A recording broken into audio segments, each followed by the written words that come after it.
Dreams. Most people have them and few achieve them. When we were younger, we were taught that we can be whatever we want to be. For some, it was a firefighter or an actor, others, a police officer or in the military. We would daydream and plan the life we would have once we accomplished our dreams. We did not think about the up and down path that it would take to obtain them, or even consider the possibility of them not coming true. My dream when I was younger was to be like Whitney Houston. Little did I know at the time that in order to be like Whitney Houston, I would need the ability to sing.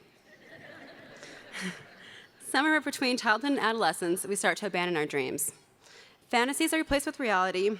Dreams and aspirations for the future replaced with expectations and preparations for the here and now. As we grow older, most recollections of past dreams and goals have faded. I know for a fact that mine did.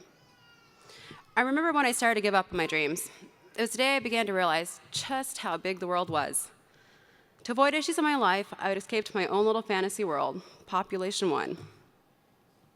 As I grew older, my childhood dreams faded as the reality of expectations, responsibilities, and life grew bigger. I married young and had children even younger. In spite of these accomplishments, I grew more and more unhappy. For comfort, I turned back to my fantasy world, only this time I brought drugs with me and began to wrestle with addiction for quite a while. At my lowest point, I was estranged from all family and friends, unemployed and homeless. I was down to nothing, with all dreams lost, which turned out to be the best thing that could ever happen to me. When you're down to nothing, you have absolutely nothing to lose. That's when the most amazing things can happen in your life. When you have nothing to fear, nothing holding you back, and nothing standing in your way. People and opportunities may come across your path in those moments, and your eyes will be open to possibilities that were out of view previously.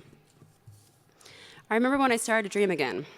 I was sleeping on the stairwell of an apartment complex in Tempe, wondering how I could have allowed my life to get to this point, when events happened in my life that not only gave me renewed hope, but ignited the flames in a dream that had been extinguished years before.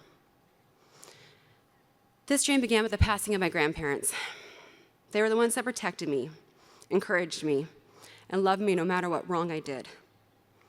They instilled in me the desire to never judge others, to help all without expecting anything in return, and to love unconditionally. When they passed, a dream began to take shape.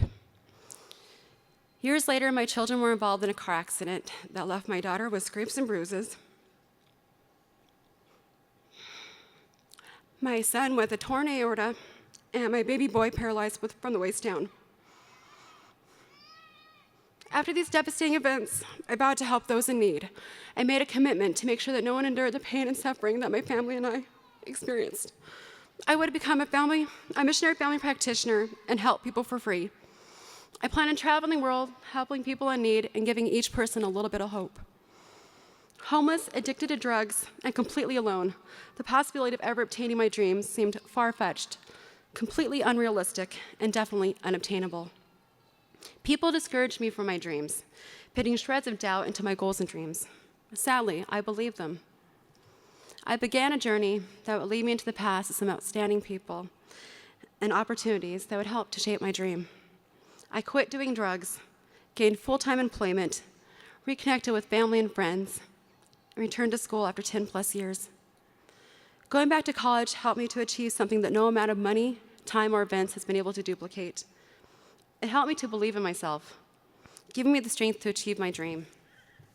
With each passing test and completed assignment, I gained a little more confidence to obtain my dream.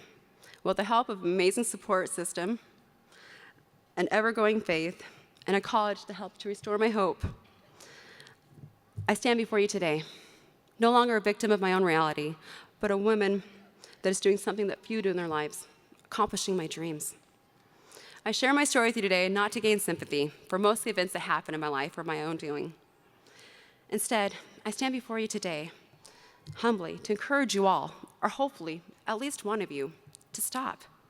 Take a minute and think about what it was that prevented you from ever achieving your dreams in the first place. And don't allow anything to prevent you from achieving your dreams. You are worth it. Your dreams are worth it. The difference you can make in the world is worth it.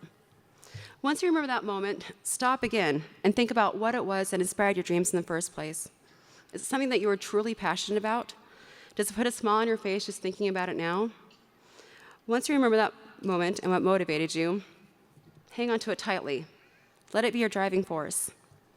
Going back to college, obtaining my degree, my faith, and my support group of family and friends, as well as my 3 children, have been my motivation every day, especially on the days when life seems too hard. With my degree from Rio Salado College, I now have the confidence and direction I need to continue my education at Arizona State University. I encourage you all to pursue your dreams and never stop believing in yourself.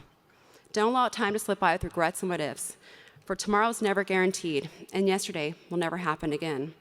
Make today the best that it could be. What have you got to lose? I promise you that obtaining our dream has been worth every obstacle, every drop of sweat, every tear, and most importantly, every smile. Our path has not always been easy, but so worth the journey. Congratulations, class of 2014.